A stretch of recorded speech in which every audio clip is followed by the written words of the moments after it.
Tapi pidato pelantikannya, berikan saya 100 peti mati, yang 99 akan saya pakai buat koruptor, yang 1 akan saya pakai sendiri kalau kamu lihat saya tidak benar.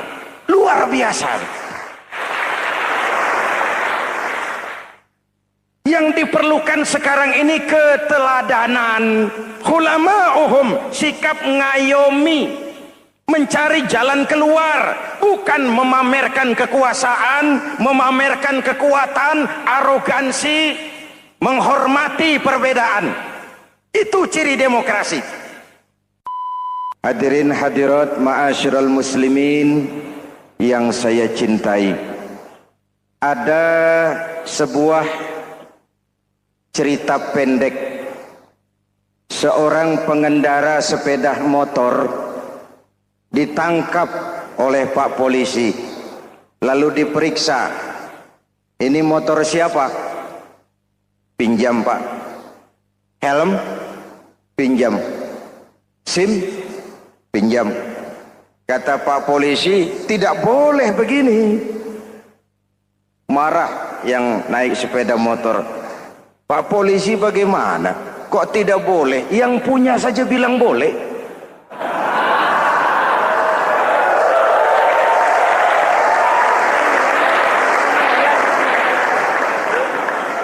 Cerita ini memberikan gambaran bagaimana masyarakat kita sekarang cenderung memboleh-bolehkan diri sendiri, melahirkan permissive society. Masyarakat serba boleh dengan ukuran sakarepe dewe. Itu sebabnya agama diturunkan. Dalam contoh yang indah, Rasul memberikan gambaran bahwa Islam ini bagaikan sebuah bangunan yang komponen pokoknya 5. Bunyal Islamu ala khamsin.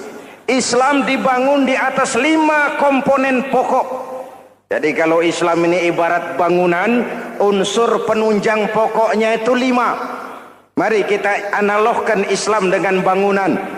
Kalau saudara akan membangun rumah, sebelum pasang tiang, pasang genteng, pasang jendela, apa yang lebih dulu dibangun?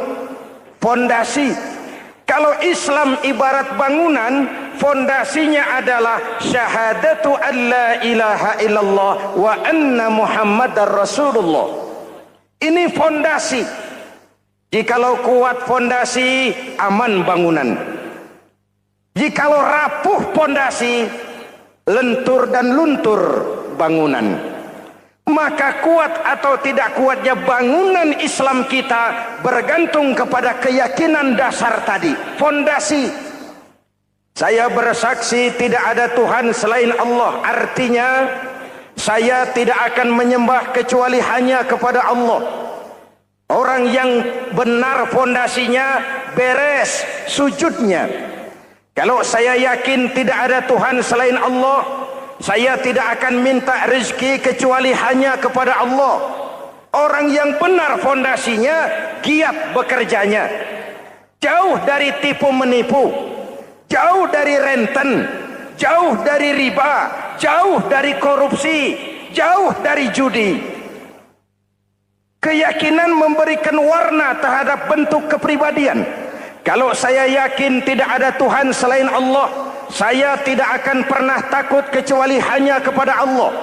Saya tidak akan melarikan persoalan kecuali hanya kepada Allah. Saya tidak akan menggantungkan hidup kecuali hanya kepada Allah. Saya tidak akan minta tolong kecuali hanya kepada Allah. Meresap ke dalam jiwa.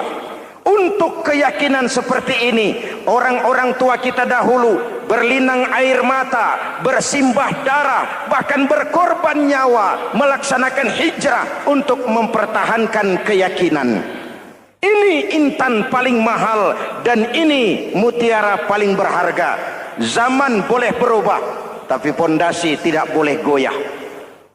Masa boleh berganti, tapi pondasi jangan sampai mati. Karena iman kita hidup, untuk iman kita berjuang, dan dalam iman kita ingin kembali menghadap Allah Subhanahu. Masih ingat cerita tentang Bilal? Masih? Mengulang kaji saja. Bilal itu budak sahaya. Ketika masuk Islam dipanggil oleh majikannya. Bilal, iya bos.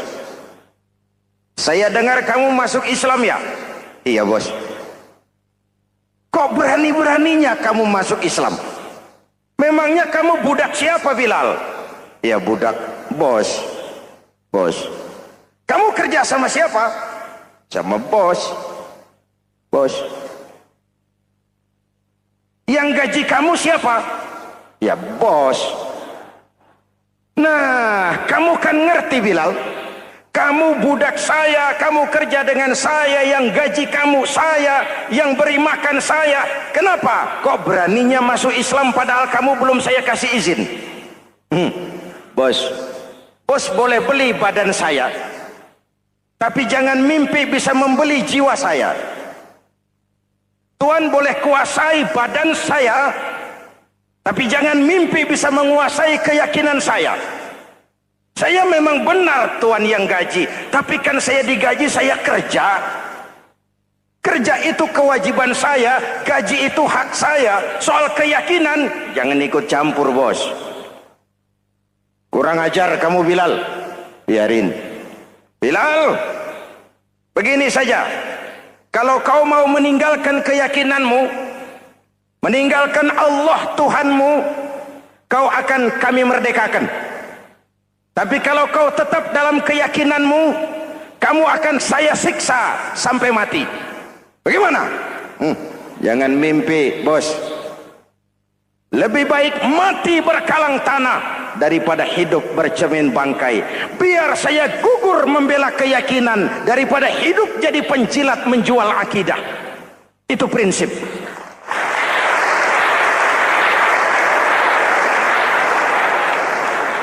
Gendeng kamu.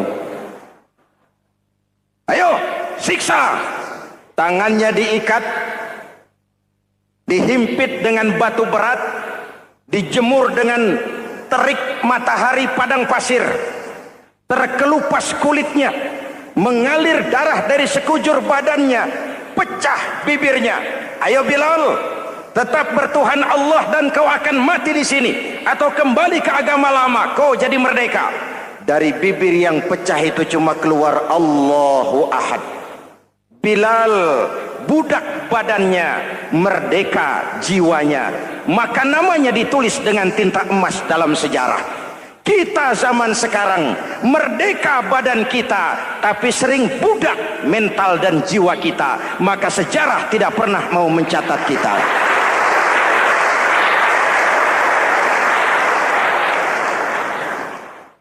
Ma'asyiral muslimin yang saya cintai, fondasi sudah. Lalu apa lagi? Mulai memancangkan tiang. Tiangnya 5. Ada tiang namanya zuhur, asar, maghrib, subuh, isya. Tetapi agar bangunan menjadi kuat, ada tiang-tiang tambahan. Namanya rawatib dan nawafil. Rawatib itu ba'diyah atau qobliyah, nawafil itu di luar itu. Agar bangunan menjadi kuat, dibentuk pribadi lewat solat. Apa filsafatnya? Pertama, solat itu simbol penyerahan total kepada Allah. Kita ini sudah kontrak. Innallaha astara minal mu'minina anfusahum wa amwalahum bi anna lahumul jannah. Allah telah membeli dari orang-orang mukmin diri mereka, harta mereka, bagi mereka adalah surga. Penjual kita orang beriman, pembeli Allah, dagangannya amwal dan anfus, harganya adalah surga. Jelas? Penyerahan total itu dimulai dengan takbiratul ihram. Shalli fardal isya, Allahu akbar. Arahkan mata ke tempat kita sujud.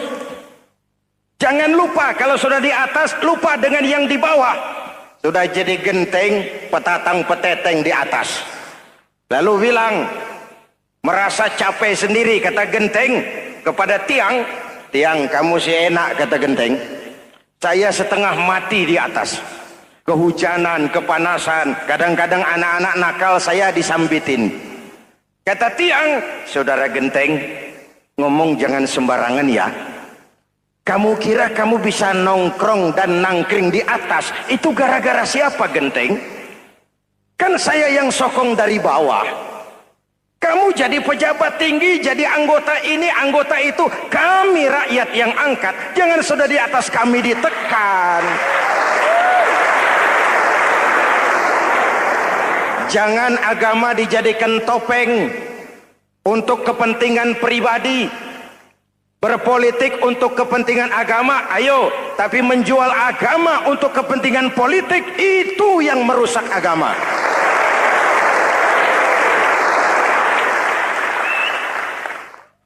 Ini kan kita lagi prihatin sedang meluncur kasus Bulog Gate 2. Innalillahi wa inna ilaihi raji'un. Kita lihat sajalah para petinggi kita sekarang bagaimana menyikapi hukum. Sebab saya dengar ada bargaining. Orang takut teriak maling sapi karena DE maling wedus. Tidak berani teriak ada maling sapi karena dia maling kambing. Yang lain maling ayam, dikumpulin ternyata maling semua.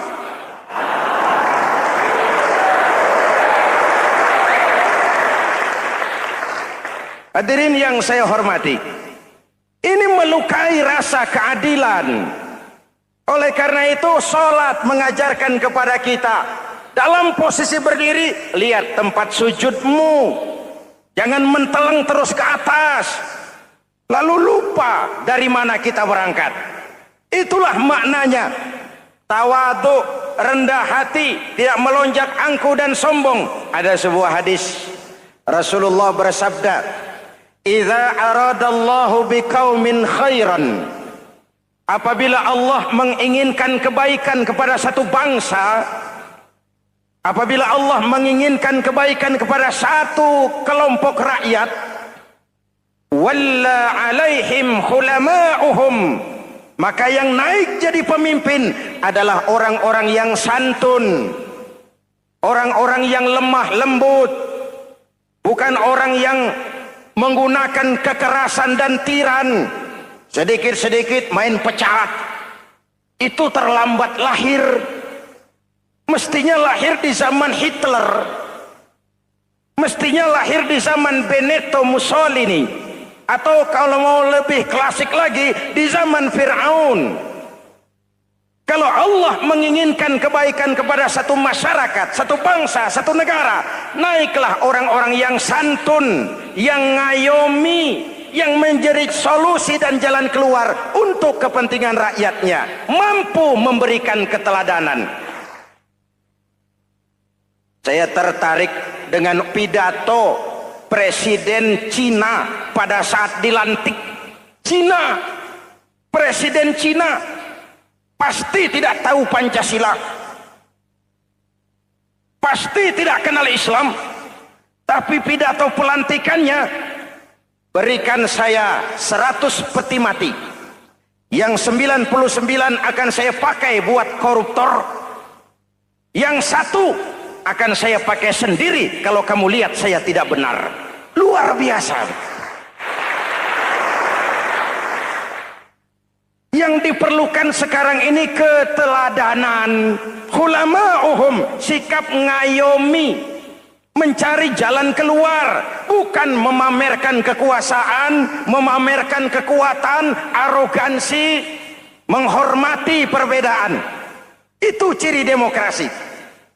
Lalu waqadha bainahum ulama'uhum, yang memutuskan hukum adalah pakarnya, ulamanya, mengambil keputusan secara profesional sehingga rakyat beroleh apa yang namanya kepastian hukum, merasa hidup terlindungi, aman dan nyaman. Lalu yang ketiga, wa ja'alal mala fi askhiyaihim, peredaran harta pergerakan ekonomi berada di tangan orang-orang yang pemurah, yang tidak mau kaya sendiri, tidak mau senyum di atas penderitaan orang lain, menari di atas bangkai saudaranya. Hadirin yang saya hormati, ini cirinya. Tapi sebaliknya kata Nabi, wa idza aradallahu biqaumin syarran, apabila Allah menghendaki kejelekan, keburukan bagi satu bangsa, walla alaihim sufahauhum, yang naik jadi pemimpin orang-orang durjana, orang-orang kurang ajar, tapi dipoles dengan topeng yang bagus. Ini musim topeng. Musim apa? Topeng. Topeng itu apa perlunya? Menyembunyikan wajah asli. Sekarang ini Dracula berwajah Arjuna. Ini musim topeng. Kita rakyat harus hati-hati dan punya filter, mampu memilah dan memilih. Walla alaihim sufahauhum wa qada bainahum juhaluhum, yang memutuskan hukum, yang mengambil keputusan orang-orang bodoh. Wa ja'alal mala fi bukhalaihim, peredaran harta, peredaran ekonomi jatuh di tangan orang-orang yang bakhil, yang tidak punya konsep menciptakan kemakmuran yang merata bagi seluruh rakyat Indonesia.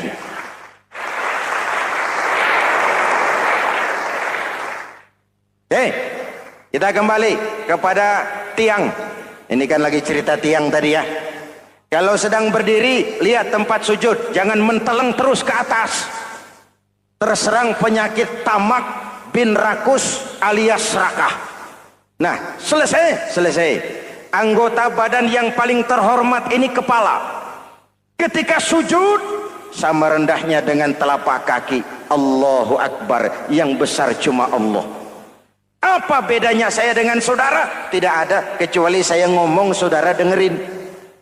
Kita sama-sama beribadah, sama-sama mencari nilai tambah di hadapan Allah.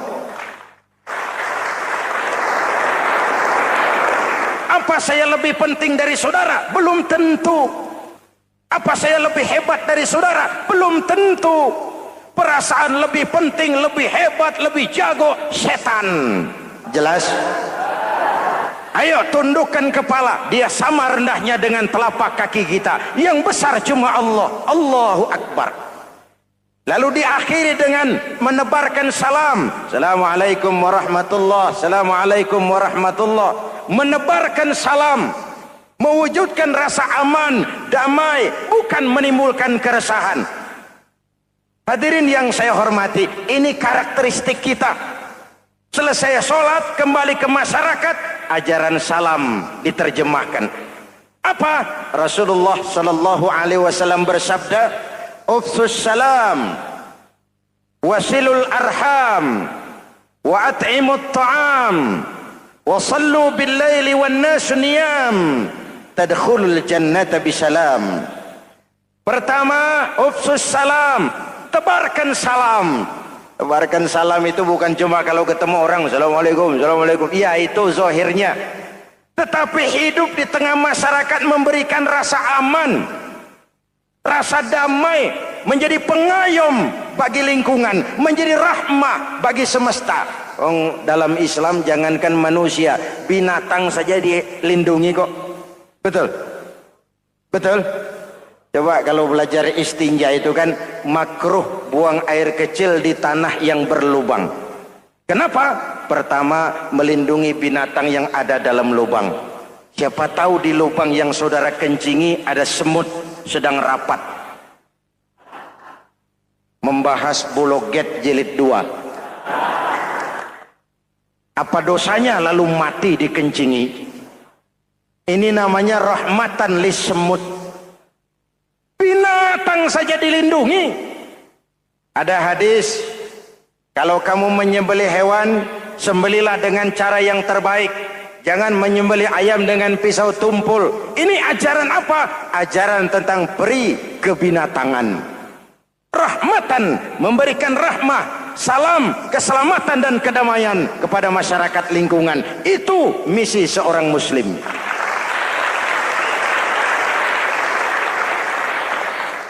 Hadirin hadirat ma'asyiral muslimin yang saya cintai, saya kembali kepada pesan Nabi tadi itu.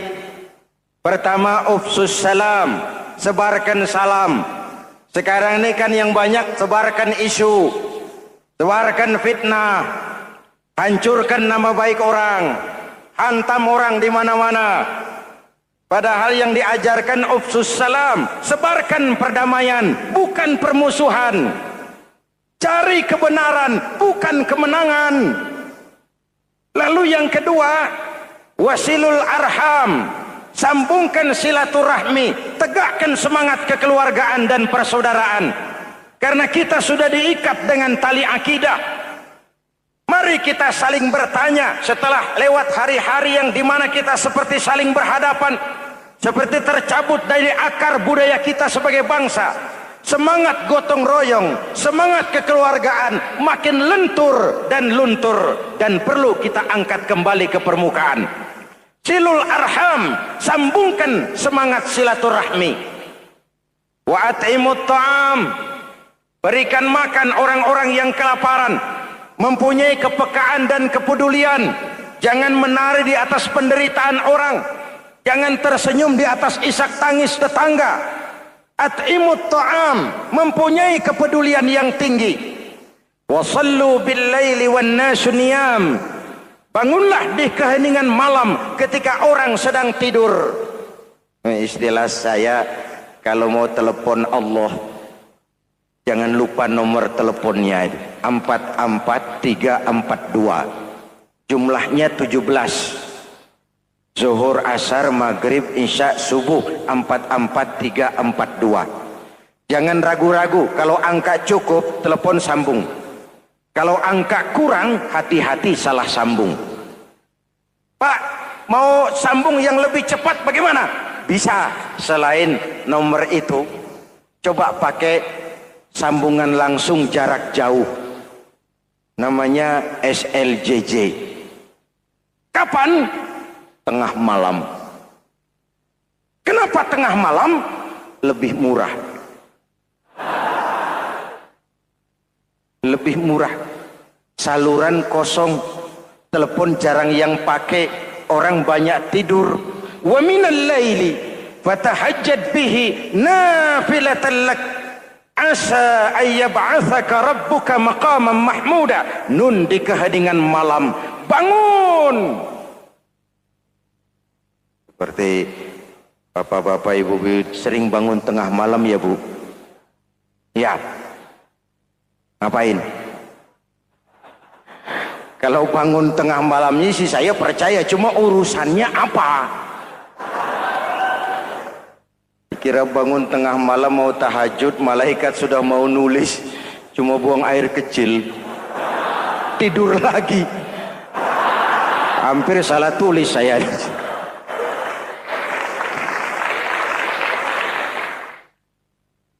Baik, fondasi sudah Pak, tiang siap. Lalu apa lagi? Rumah itu supaya ada batas, perlu pagar, dinding, tembok. Yang jadi batas, dinding, tembok, puasa. Asyamu junnatun, puasa adalah dinding, benteng yang menyelamatkan manusia jangan sampai menyentuh wilayah lain. Ada batas-batas dan norma yang diindahkan. Selesai, tembok, dinding, selesai. Pagar, selesai. Lah rumah itu supaya bersih, kan harus ada kamar mandi, jendela, pintu, yang fungsinya membersihkan zakat.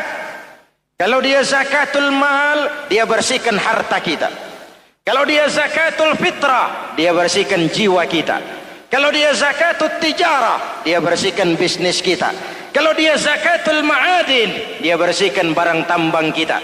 Karena itu dalam kitab-kitab fikih dikatakan zakat itu adalah harta yang tu'khazu min aghniyaihim wa turaddu ila fuqaraihim. Kiai Haji Zainuddin Hamidi, atau dikenal sebagai Kiai Haji Zainuddin MZ. Beliau lahir pada tanggal 2 Maret 1952. Kiai Haji Zainuddin MZ adalah seorang pemuka agama Islam di Indonesia yang populer melalui ceramahnya di radio dan televisi. Julukannya adalah Dai Berjuta Umat, karena dakwahnya yang dapat menyentuh seluruh lapisan masyarakat. Dan ia pernah menjabat sebagai Ketua Umum Partai Bintang Reformasi, kemudian digantikan oleh Bursah Zarnubi. Kiai Haji Zainuddin MZ merupakan anak tunggal buah cinta pasangan Turmuzi dan Zainabun dari keluarga Betawi asli. Ayahnya yang pensiunan pegawai PLN adalah seorang yang taat beragama, sementara ibunya seorang ibu rumah tangga. Sejak umur 2 tahun, Kiai Haji Zainuddin MZ sudah ditinggal sang ayah. Untuk memenuhi kebutuhan hidupnya, sejak kecil Kiai Haji Zainuddin MZ sering membantu sang ibu untuk berjualan nasi uduk. Selama 6 tahun Kiai Haji Zainuddin MZ mengenyam pendidikan di bawah asuhan Kiai Haji Idam Chalid, ulama karismatik asal Kalimantan, sekaligus politisi ulung yang pernah menjabat sebagai Ketua MPR dan Ketua DPR pada periode 1971 sampai 1977. Kiai Haji Zainuddin MZ ini semakin dikenal masyarakat ketika ceramahnya mulai memasuki dunia rekaman. Kasetnya beredar bukan saja di seluruh pelosok Nusantara, tetapi juga ke beberapa negara Asia. Kiai Haji Zainuddin MZ pernah diangkat menjadi anggota Majelis Permusyawaratan Rakyat Republik Indonesia periode 1997 sampai 1999. Beliau pernah mengisi di suatu acara TV, seperti acara Tabligh Akbar Ramadan, Indosiar mulai dari tahun 2000 sampai tahun 2001. Acara TV pengantar sahur dan berbuka puasa, Indosiar, dari tahun 1999 sampai 2002. Dakwah puasa acara TV SCTV dari tahun 1991 sampai 2001. Kiai Haji Zainuddin MZ meninggal dunia pada 5 Juli 2011 dalam perjalanan menuju Rumah Sakit Pusat Pertamina karena serangan jantung dan gula darah. Ia meninggal setelah sarapan bersama keluarga di rumahnya Gandaria 1, Kebayoran Baru, Jakarta Selatan. Itulah biografi singkat dari beliau. Mari kita kirimkan Al-Fatihah untuk beliau, Kiai Haji Zainuddin MZ. Jikalau kuat fondasi, aman bangunan. Jikalau rapuh pondasi, lentur dan luntur bangunan. Maka kuat atau tidak kuatnya bangunan Islam kita bergantung kepada keyakinan dasar tadi, fondasi. Saya bersaksi tidak ada Tuhan selain Allah, artinya saya tidak akan menyembah kecuali hanya kepada Allah. Orang yang benar fondasinya beres sujudnya. Kalau saya yakin tidak ada Tuhan selain Allah, saya tidak akan minta rezeki kecuali hanya kepada Allah.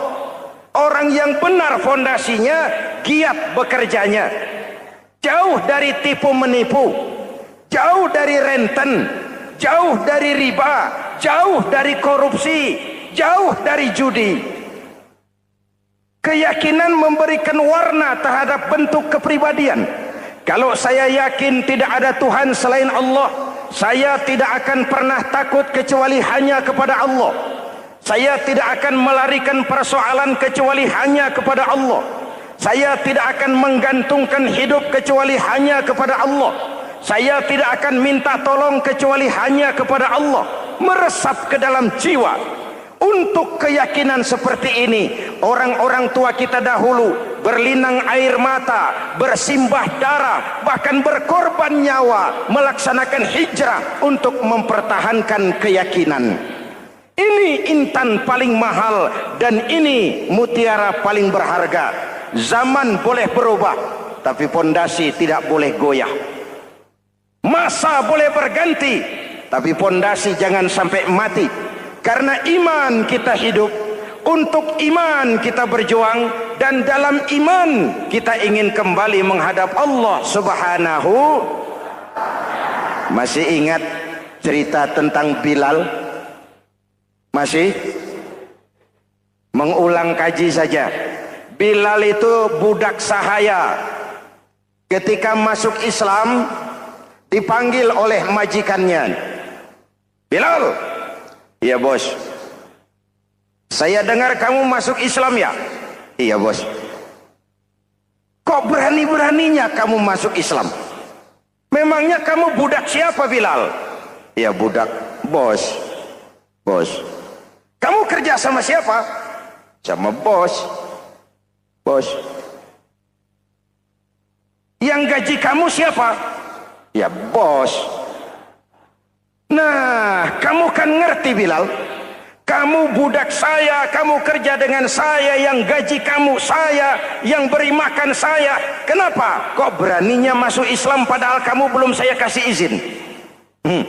Bos, bos boleh beli badan saya, tapi jangan mimpi bisa membeli jiwa saya. Tuhan boleh kuasai badan saya, tapi jangan mimpi bisa menguasai keyakinan saya. Saya memang benar Tuhan yang gaji, tapi kan saya digaji, saya kerja. Kerja itu kewajiban saya, gaji itu hak saya. Soal keyakinan, jangan ikut campur bos. Kurang ajar kamu Bilal. Biarin. Bilal, begini saja. Kalau kau mau meninggalkan keyakinanmu, meninggalkan Allah Tuhanmu, kau akan kami merdekakan. Tapi kalau kau tetap dalam keyakinanmu, kamu akan saya siksa sampai mati. Bagaimana? Jangan mimpi, bos.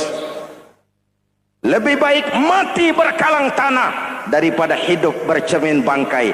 Biar saya gugur membela keyakinan daripada hidup jadi penjilat menjual akidah. Itu prinsip.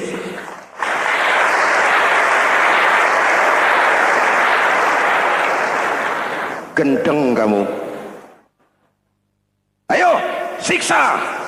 Tangannya diikat, dihimpit dengan batu berat, dijemur dengan terik matahari padang pasir, terkelupas kulitnya, mengalir darah dari sekujur badannya, pecah bibirnya.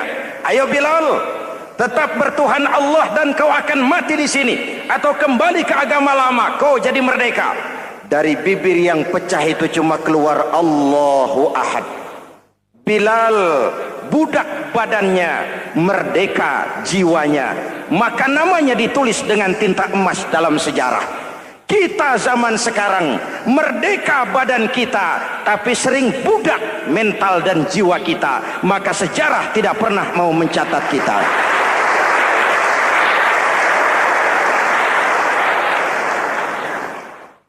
Masyarul muslimin yang saya cintai, fondasi sudah. Lalu apa lagi?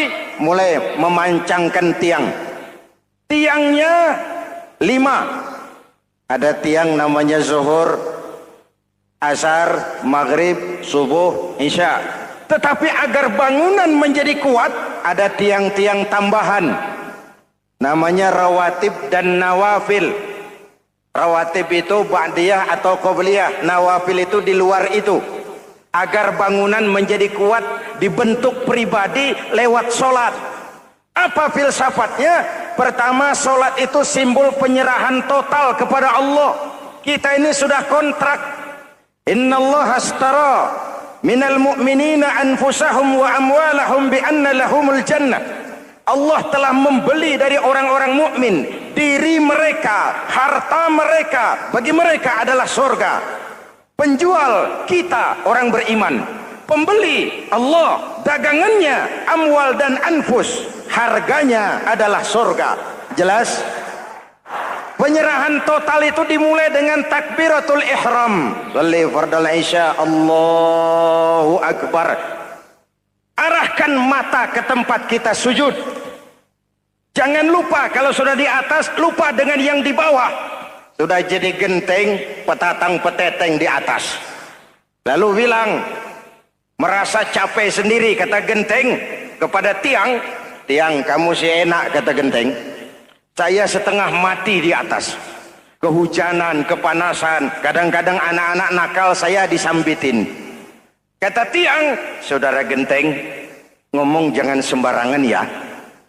Kamu kira kamu bisa nongkrong dan nangkring di atas, itu gara-gara siapa genteng? Kan saya yang sokong dari bawah. Kamu jadi pejabat tinggi, jadi anggota ini, anggota itu. Kami rakyat yang angkat, jangan sudah di atas kami ditekan. Jangan agama dijadikan topeng untuk kepentingan pribadi. Berpolitik untuk kepentingan agama, ayo. Tapi menjual agama untuk kepentingan politik, itu yang merusak agama.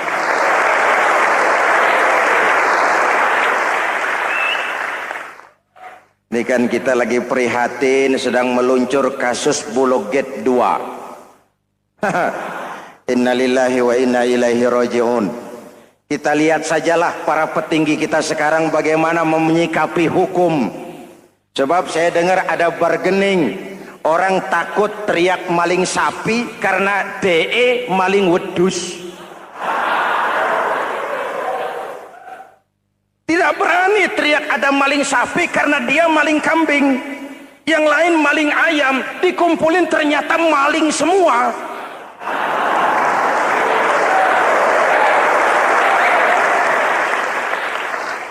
Hadirin yang saya hormati, ini melukai rasa keadilan.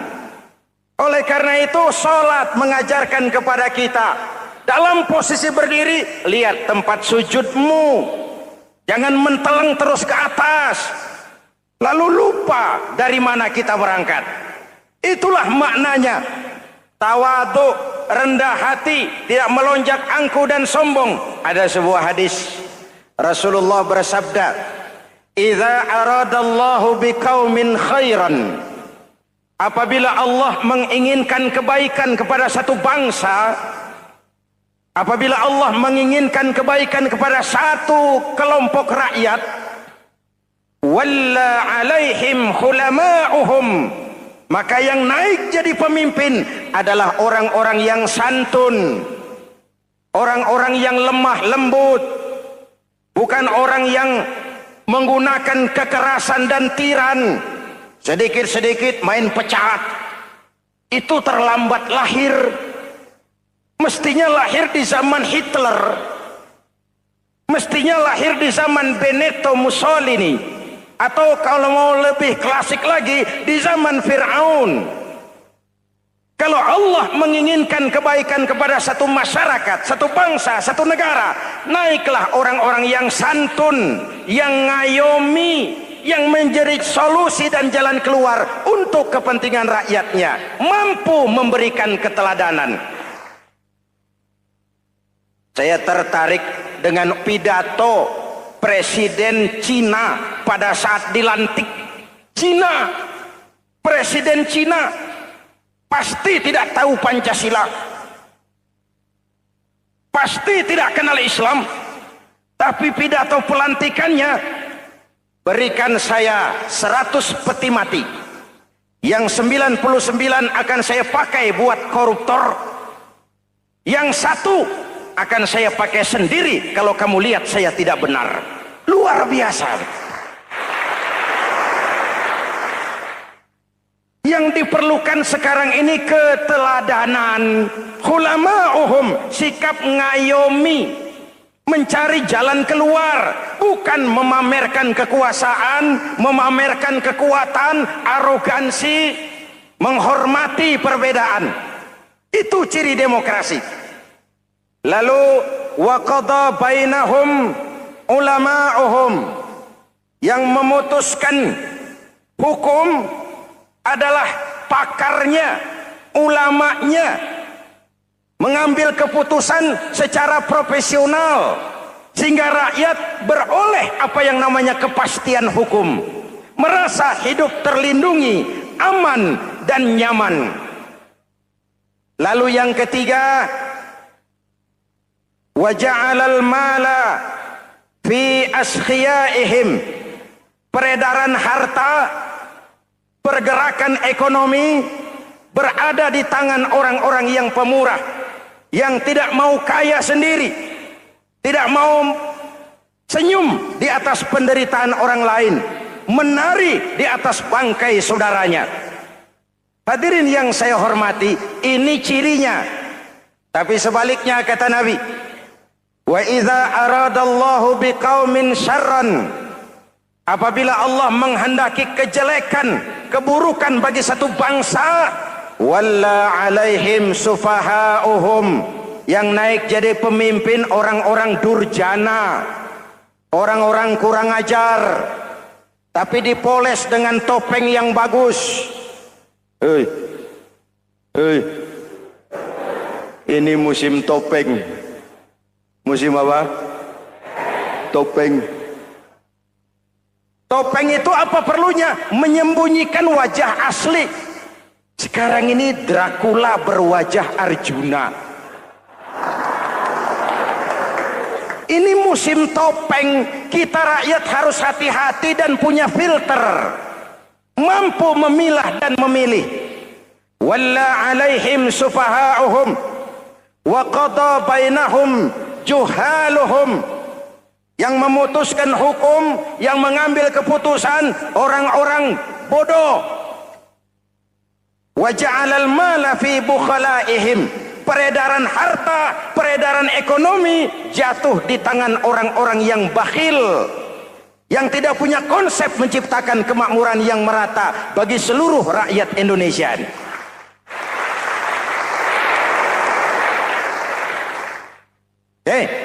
Kita kembali kepada tiang. Ini kan lagi cerita tiang tadi ya. Kalau sedang berdiri, lihat tempat sujud, jangan menteleng terus ke atas. Terserang penyakit tamak bin rakus alias serakah. Nah, selesai. Anggota badan yang paling terhormat ini kepala. Ketika sujud, sama rendahnya dengan telapak kaki. Allahu Akbar, yang besar cuma Allah. Apa bedanya saya dengan saudara? Tidak ada, kecuali saya ngomong saudara dengerin. Kita sama-sama beribadah, sama-sama mencari nilai tambah di hadapan Allah. Apa saya lebih penting dari saudara? Belum tentu. Apa saya lebih hebat dari saudara? Belum tentu. Perasaan lebih penting, lebih hebat, lebih jago setan. Jelas? Ayo tundukkan kepala. Dia sama rendahnya dengan telapak kaki kita. Yang besar cuma Allah. Allahu Akbar. Lalu diakhiri dengan menebarkan salam. Assalamualaikum warahmatullah. Assalamualaikum warahmatullah. Menebarkan salam. Mewujudkan rasa aman, damai. Bukan menimbulkan keresahan. Hadirin yang saya hormati. Ini karakteristik kita. Selesai sholat, kembali ke masyarakat. Ajaran salam diterjemahkan. Apa? Rasulullah sallallahu alaihi wasallam bersabda, "Ufsus salam, wasilul arham, wa at'imut ta'am, wa sallu bil laili wan nasu niyam, tadkhulul jannata bisalam." Pertama, ufsus salam, tebarkan salam. Tebarkan salam itu bukan cuma kalau ketemu orang Assalamualaikum, Assalamualaikum. Iya, itu zahirnya. Tetapi hidup di tengah masyarakat memberikan rasa aman, rasa damai, menjadi pengayom bagi lingkungan, menjadi rahmah bagi semesta. Dalam Islam jangankan manusia, binatang saja dilindungi kok. Betul? Betul? Coba kalau belajar istinja itu kan makruh buang air kecil di tanah yang berlubang. Kenapa? Pertama, melindungi binatang yang ada dalam lubang. Siapa tahu di lubang yang saudara kencingi ada semut sedang rapat. Membahas Buloget jilid 2. Apa dosanya lalu mati dikencingi? Ini namanya rahmatan lis semut. Binatang saja dilindungi. Ada hadis, kalau kamu menyembelih hewan, sembelilah dengan cara yang terbaik. Jangan menyembelih ayam dengan pisau tumpul. Ini ajaran apa? Ajaran tentang peri kebinatangan. Rahmatan, memberikan rahmah, salam, keselamatan dan kedamaian kepada masyarakat lingkungan. Itu misi seorang muslim.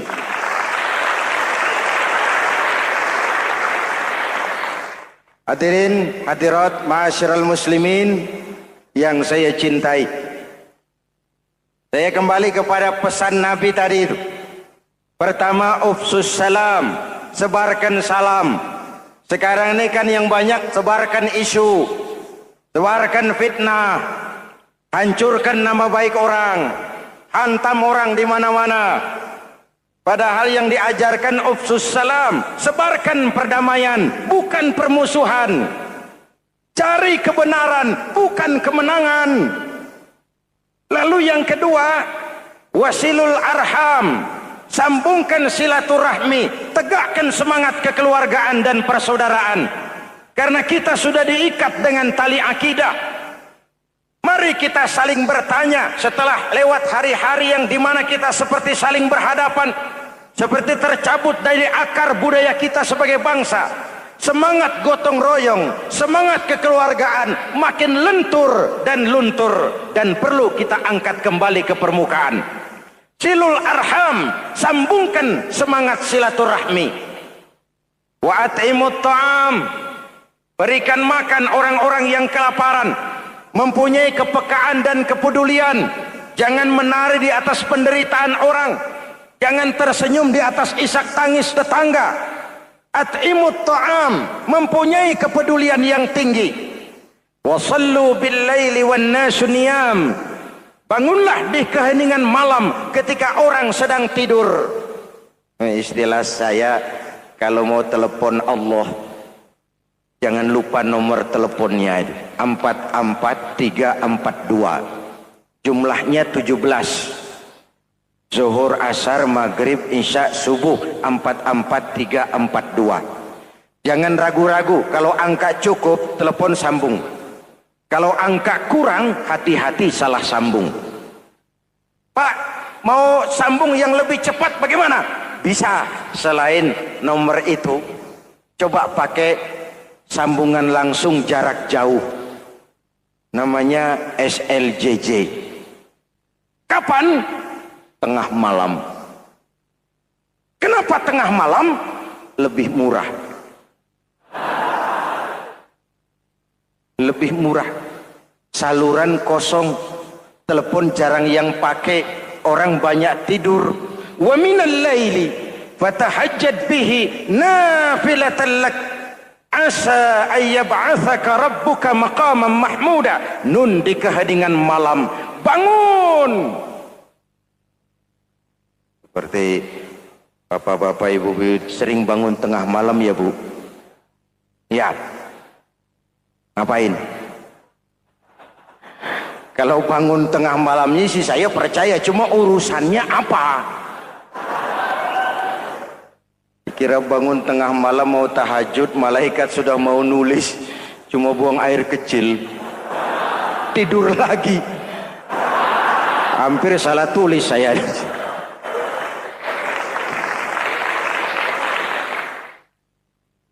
Baik, fondasi sudah Pak, tiang siap, lalu apa lagi? Nah, rumah itu supaya ada batas, perlu pagar, dinding, tembok. Yang jadi batas, dinding, tembok, puasa.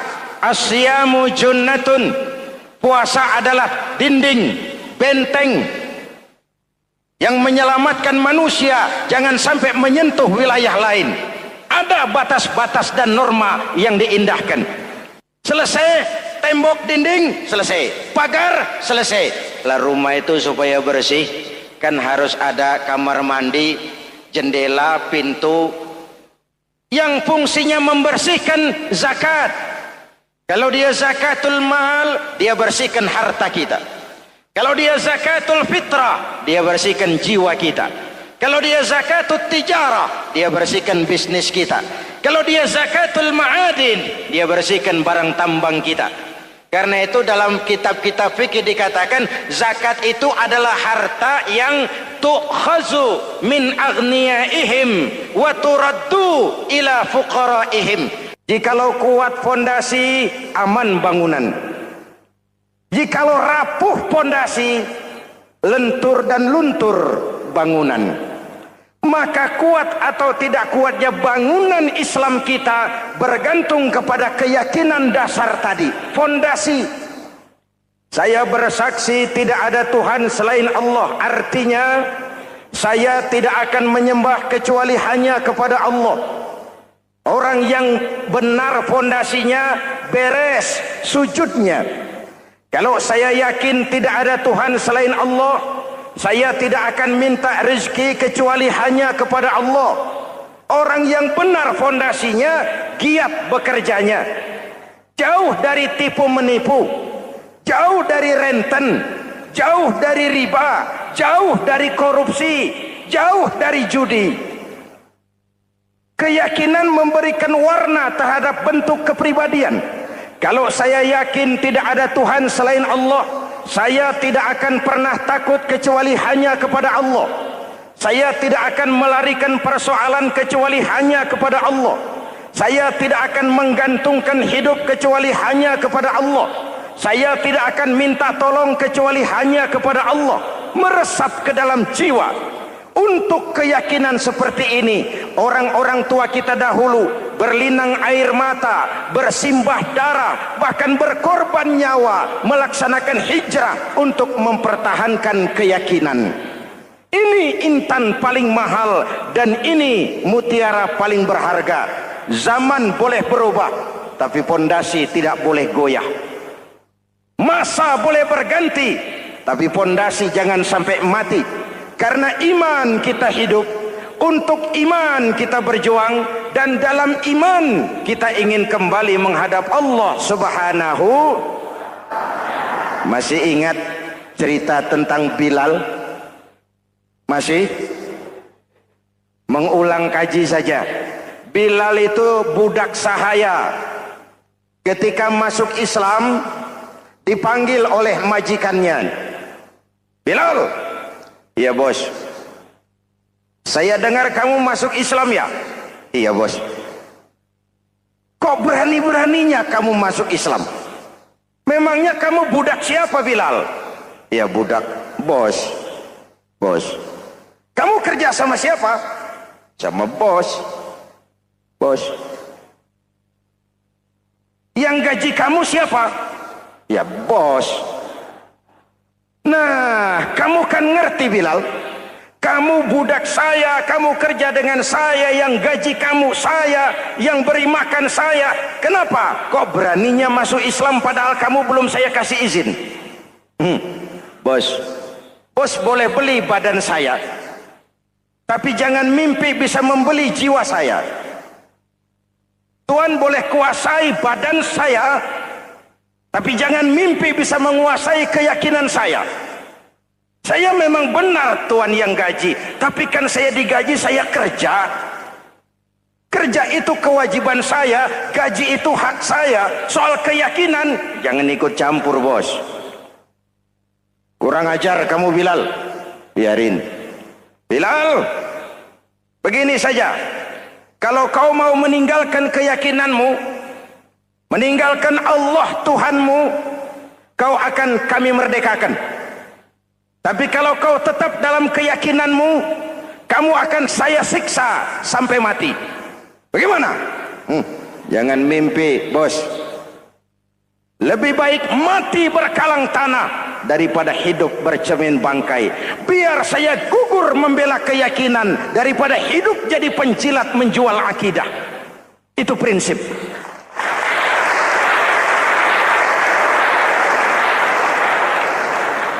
Gendeng kamu. Ayo, siksa. Tangannya diikat, dihimpit dengan batu berat, dijemur dengan terik matahari padang pasir, terkelupas kulitnya, mengalir darah dari sekujur badannya, pecah bibirnya. Ayo Bilal, tetap bertuhan Allah dan kau akan mati di sini, atau kembali ke agama lama, kau jadi merdeka. Dari bibir yang pecah itu cuma keluar Allahu Ahad. Bilal budak badannya, merdeka jiwanya, maka namanya ditulis dengan tinta emas dalam sejarah. Kita zaman sekarang merdeka badan kita, tapi sering budak mental dan jiwa kita, maka sejarah tidak pernah mau mencatat kita.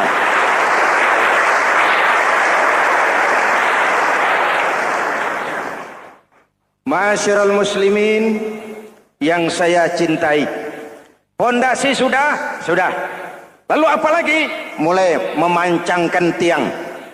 Tiangnya 5. Ada tiang namanya zuhur, asar, maghrib, subuh, isya. Tetapi agar bangunan menjadi kuat, ada tiang-tiang tambahan. Namanya rawatib dan nawafil. Rawatib itu ba'diyah atau qobliyah, nawafil itu di luar itu. Agar bangunan menjadi kuat, dibentuk pribadi lewat solat. Apa filsafatnya? Pertama, solat itu simbol penyerahan total kepada Allah. Kita ini sudah kontrak. Innallaha astara minal mu'minina anfusahum wa amwalahum bi anna lahumul jannah. Allah telah membeli dari orang-orang mukmin diri mereka, harta mereka, bagi mereka adalah surga. Penjual kita orang beriman, pembeli Allah, dagangannya amwal dan anfus, harganya adalah surga. Jelas? Penyerahan total itu dimulai dengan takbiratul ihram. Shalli fardal isya, Allahu akbar. Arahkan mata ke tempat kita sujud. Jangan lupa kalau sudah di atas, lupa dengan yang di bawah. Sudah jadi genteng, petatang peteteng di atas. Lalu bilang, merasa capek sendiri, kata genteng kepada tiang. Tiang, kamu sih enak, kata genteng. Saya setengah mati di atas. Kehujanan, kepanasan, kadang-kadang anak-anak nakal saya disambitin. Kata tiang, saudara genteng, ngomong jangan sembarangan ya. Kamu kira kamu bisa nongkrong dan nangkring di atas, itu gara-gara siapa genteng? Kan saya yang sokong dari bawah. Kamu jadi pejabat tinggi, jadi anggota ini, anggota itu. Kami rakyat yang angkat, jangan sudah di atas kami ditekan. Jangan agama dijadikan topeng untuk kepentingan pribadi. Berpolitik untuk kepentingan agama, ayo. Tapi menjual agama untuk kepentingan politik, itu yang merusak agama.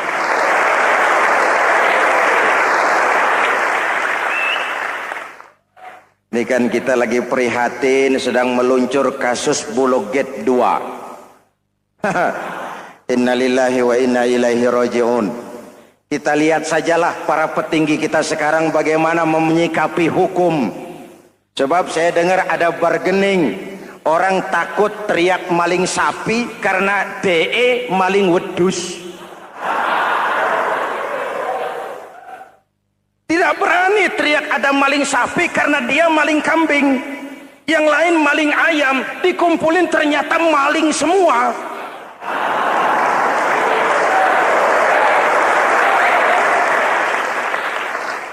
Hadirin yang saya hormati, ini melukai rasa keadilan. Oleh karena itu, sholat mengajarkan kepada kita, dalam posisi berdiri, lihat tempat sujudmu. Jangan menteleng terus ke atas, lalu lupa dari mana kita berangkat. Itulah maknanya tawadhu, rendah hati, tidak melonjak angku dan sombong. Ada sebuah hadis, Rasulullah bersabda, "Idza aradallahu biqaumin khairan." Apabila Allah menginginkan kebaikan kepada satu bangsa, apabila Allah menginginkan kebaikan kepada satu kelompok rakyat, walla alaihim hulama'uhum, maka yang naik jadi pemimpin adalah orang-orang yang santun, orang-orang yang lemah lembut, bukan orang yang menggunakan kekerasan dan tiran. Sedikit-sedikit main pecat, itu terlambat lahir. Mestinya lahir di zaman Hitler, mestinya lahir di zaman Benito Mussolini, atau kalau mau lebih klasik lagi, di zaman Fir'aun. Kalau Allah menginginkan kebaikan kepada satu masyarakat, satu bangsa, satu negara, naiklah orang-orang yang santun, yang ngayomi, yang menjadi solusi dan jalan keluar untuk kepentingan rakyatnya, mampu memberikan keteladanan. Saya tertarik dengan pidato Presiden Cina pada saat dilantik. Cina, Presiden Cina pasti tidak tahu Pancasila, pasti tidak kenal Islam, Tapi pidato pelantikannya, berikan saya 100 peti mati. Yang 99 akan saya pakai buat koruptor. Yang 1 akan saya pakai sendiri kalau kamu lihat saya tidak benar. Luar biasa. Yang diperlukan sekarang ini keteladanan.